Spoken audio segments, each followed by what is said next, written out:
بسم اللہ الرحمن الرحیم۔ اللہ تبارک و تعالیٰ کے پاکیزہ نام سے آغاز کرتے ہیں جو بہت مہربان نہایت رحم والا ہے۔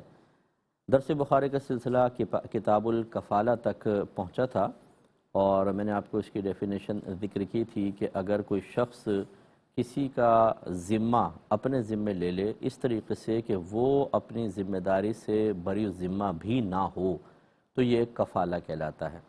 جیسے کسی شخص پر قرض ہو، اس کے قرض خواہ اس کو تنگ کر رہے ہوں تو میں یہ کہوں کہ یار اس مقروض سے ذرا نرمی سے کام لو، اگر یہ نہیں دے پایا میں دے دوں گا یہ قرضہ، تو یہ گویا کہ میں نے اس کی کفالت کر لی ہے۔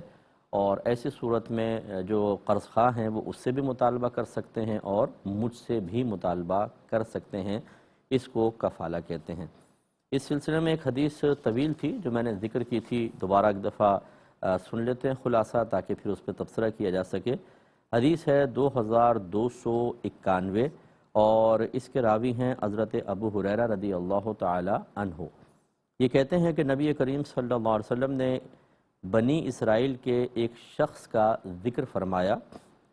اس نے کسی اسرائیلی سے سوال کیا کہ وہ اسے 1000 دینار قرض دے دے، یعنی بنی اسرائیلی سے ہی کویسچن کیا کہ مجھے قرض دے دے۔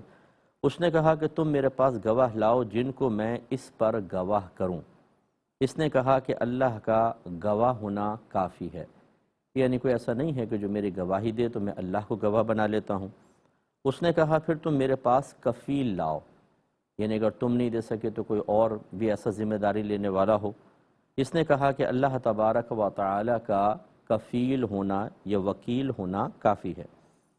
اس دوسرے نے یہ سنا تو اس کے دل پہ اثر ہوا، اس نے کہا کہ اس کا کتنا کامل اعتماد ہے، تو اس نے کہا کہ تم نے سچ کہا۔ پھر اس کو ایک مدت معین کے وعدے پر وہ دینار دے دیے۔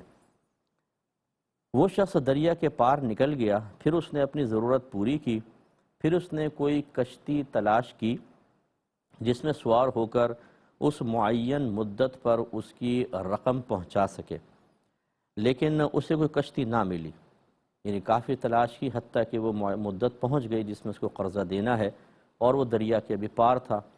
تو اس نے ایک لکڑی کو کھوکھلا کیا اور اس کے اندر 1000 دینار رکھ دیے اور اس قرض خواہ کے نام ایک پرچہ لکھ دیا اور وہ کسی چیز سے اس کا منہ بند کر دیا، کھوکھلی لکڑی کر کے اندر رکھا، بند کر دیا۔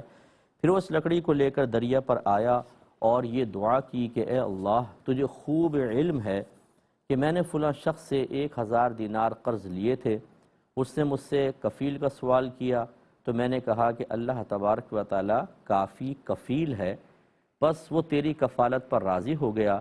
اور اس نے مجھ سے گواہ کا سوال کیا تو میں نے کہا کہ اللہ کا گواہ ہونا کافی ہے، بس وہ میری گواہی پر بھی راضی ہو گیا۔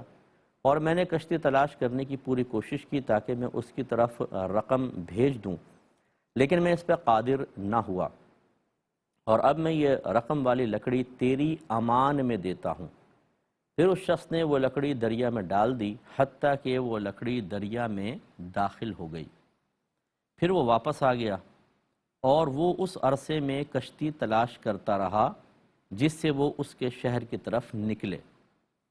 پھر جس شخص نے اس کو قرض دیا تھا وہ دریا کی طرف نکلا کہ شاید اسے کوئی کشتی نظر آئے جو اس کا مال لے کر آ رہی ہو۔ اب قرض خواہ بھی مدت معین پر بے چین تھا، تو اس کو وہ لکڑی مل گئی جس میں اس کا مال تھا۔ اس لکڑی کو اپنے گھر والوں کے لیے اٹھا کر لے آیا اور جب اس لکڑی کو کھولا تو اس کو وہ مال مل گیا اور وہ پرچہ بھی مل گیا، یعنی اس میں وہ لکھا تھا کہ یہ فلاں فلاں کا مال ہے، وہ پرچہ بھی نظر آ گیا۔ ادھر وہ مقروض بھی آ پہنچا جس کو اس نے قرض دیا تھا، اس نے اس قرض خواہ کو 1000 دینار ادا کر دیے اور کہا اللہ کی قسم میں مسلسل کشتی کو تلاش کرتا رہا تاکہ میں وقت پر تمہاری رقم پہنچا دوں، لیکن مجھے اس سے پہلے کوئی کشتی نہ مل سکی۔ تو اس قرض خواہ نے کہا کہ کیا تم نے میری طرف کوئی چیز بھیجی تھی؟ مقروض نے کہا کہ میں تمہیں بتا رہا ہوں کہ مجھے اس سے پہلے کوئی کشتی نہیں ملی جس میں تمہارے پاس آتا۔ اس قرض خواہ نے کہا کہ بے شک اللہ تعالیٰ نے تمہاری وہ رقم مجھے پہنچا دی ہے جو تم نے لکڑی میں رکھ کر میرے پاس بھیجی تھی۔ پھر وہ شخص 1000 دینار لے کر خوشی اور کامیابی کے ساتھ چلا گیا۔